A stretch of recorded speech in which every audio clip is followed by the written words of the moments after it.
اور پھر چلے ہم اب وہ ورکرز کو کسی کو تو صبح پتا نہیں تھا, وہ تو رات سے پلان ہوا ہوتا ریلیز. اب جب وہ آ رہے ہوتے ہیں, جو سب سے زیادہ تکلیف دہ چیز ہے کہ یہ نہیں کہ ورکرز ان سے کچھ نہیں کر رہے, کسی ہمارے کبھی ورکر کو انسٹرکشنز نہیں دی جاتی کہ پولیس کے ساتھ کوئی فساد میں پڑو. ورکرز وہاں آ کے کھڑے ہو جاتے ہیں, جان کے ورکرز کے اوپر واٹر کیننز, وہ پرامن لوگ کھڑے ہوئے ہیں, ان کے اوپر واٹر کیننز چلنی شروع ہو جاتی ہیں, جو پولیس ان کے اوپر چارج کر دیتی ہے ڈنڈوں سے. اس کے بعد پتا چلتا ہے کہ آنسو گیس چلنی شروع ہو گئی ہے. اچھا, ہمیں یہاں میں انتظار کر رہا ہوں کہ وہ لوگ آئیں گے ریلیز کے لیے, ہم یہاں جانے کی انتظار کر رہے ہیں, اور ایک دم یہ خبریں آنی شروع ہو جاتی ہیں, ادھر روک دیا, فلانی جگہ روک دیا, اور پھر آہستہ آہستہ خبریں آنی شروع ہو جاتی ہیں کہ جی آنسو گیس چل رہی ہے. لیکن پھر پتا چلتا ہے کہ پیمرا پھر ایکشن میں آ جاتی ہے, اور پیمرا فیصلہ کرتی ہے کہ پی ٹی آئی کی یہ دکھانا ہی نہیں سب کچھ. تو پھر ہمیں نہیں پتا چل رہا ہوتا. آہستہ آہستہ سوشل میڈیا سے پتا چلتا ہے مجھے یہاں بیٹھے کہ ہو کیا رہا ہے, اور مجھے بڑی جلدی سمجھ آ گئی کہ یہ کیا سازش چل رہی ہے. سازش کیا ہے, ذرا ساری قوم سمجھ جائے کہ سازش کیا ہے. وہ جو باہر بیٹھا ہوا مجرم جو جھوٹ بول کے یہاں سے باہر بھاگا ہوا ہے, اور دوسری دفعہ بھگوڑا بنا ہے, پہلے یہ مشرف کے دور میں سائن کر کے گیا تھا کہ میں 10 سال نہیں آؤں گا, اور جھوٹ بولتا رہا کہ میرا کوئی اگریمنٹ نہیں. وہ پھر سے صحت کے علاج کے بہانے پھر باہر بھاگ جاتا ہے. وہاں سے بیٹھ کے وہ کہتا ہے کہ لیول پلئنگ فیلڈ یہ ہے کہ عمران خان کو راستے سے ہٹایا جائے. عمران خان الیکشن کیمپین نہیں کر سکتا, اور لیول پلئنگ فیلڈ یہ ہے میں نے چوری نہیں کی اس ملک کی, میری کوئی یہاں سے چوری کر کے پراپرٹیز باہر نہیں, میں تو باہر حلال کی کمائی کا پیسہ پراپرٹی بیچ کے سب کچھ پاکستان لے کے آیا ہوں, بینکنگ چینلز کے تھرو. پوری اس کی منی ٹریل دی ہوئی ہے سپریم کورٹ کو, ایک ایک پائے کا حساب دیا ہے کہ میرا پیسہ کدھر سے آیا ہے, میں نے پراپرٹی کدھر خریدی. بنی گالا میں سارا ریکارڈ اویلیبل تھا جو سپریم کورٹ کے سامنے پیش کیا.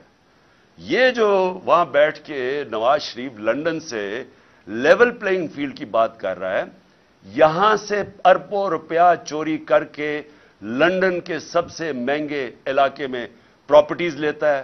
اس کا بیٹا اربوں روپے کی پراپرٹی میں ایک جگہ پہ رہ رہا ہے, ان کا رہن سہن, ان کی گاڑیاں, سارا یہاں کا پیسہ ہے, اور ایک رسید نہیں بتا سکتا. وہ یہ کہہ رہا ہے کہ میرا اور اس کا ایک ہی بات ہے کہ عمران خان کو بھی جیل میں ڈالو. اور لگتا یہ ہے کہ اگریمنٹ جو اس نے کی ہوئی ہے وہ اگریمنٹ کے اوپر عمل ہو رہا ہے کہ عمران خان کو اپنے کیمپین نہیں کرنی چاہیے, اس کو جیل میں ڈالنا ہے. اور میں یہ سمجھتا ہوں کہ جو میرے اوپر قاتلانہ حملہ ہوا تھا اس کو پتا تھا. جو وہ تسنیم حیدر جو لندن میں بیٹھ کے اس نے برطانیہ کی پولیس میں رپورٹ دی ہے کہ اس نے کہا تھا کہ عمران خان کا اور ارشد شریف کا قتل ہونا چاہیے. اور وہ وکیل جس نے ریپرزینٹ کیا تھا وہ کنفرم کرتا ہے کہ اس کے سامنے اس نے قتل کی بات کی تھی. اور یہاں بیٹھے ہوئے تھے لوگ جنہوں نے ان کے ساتھ مل کے یہ میرے اوپر قاتلانہ حملہ کیا تھا, جس میں شہباز شریف ہے, اور جس میں میں بتا چکا ہوں شہباز شریف, اور دوسرا یہ جو رانا ثناء اللہ, یہ سب قاتل ہیں, اور پھر ڈرٹی ہیری. تو میں سوال یہ پوچھتا ہوں کہ کیا یہ ملک چل رہا ہے اس آدمی کے کہنے پہ, منی لانڈرر, مجرم, سزا یافتہ, جھوٹ کے اوپر بھاگا ہوا, کہ عمران خان کو آپ نے کیمپین نہیں کرنے دینی. تو یہ پہلا قدم تھا اس کا. جب مجھے سازش کی سمجھ آ گئی کہ یہ ہمیں اکسا رہے ہیں, فوری طور پہ میں نے, کیونکہ مجھے ٹی وی پہ تو بین کیا ہوا تھا, میں نے سوشل میڈیا پہ کہا کہ ہم سارے کارکنوں کو کہا کہ اب آپ واپس چلے جائیں. ہم نے ریلی کینسل کر دی. کیوں ریلی کینسل کی؟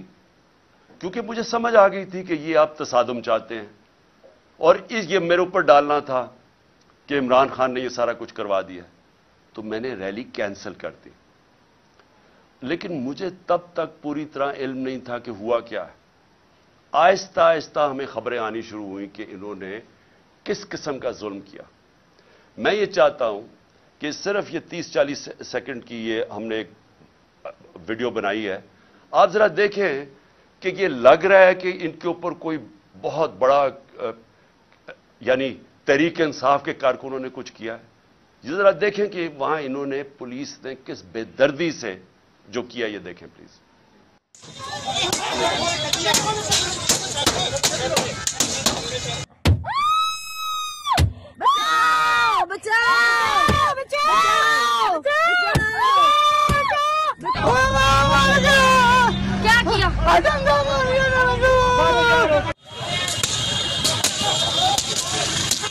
کیا؟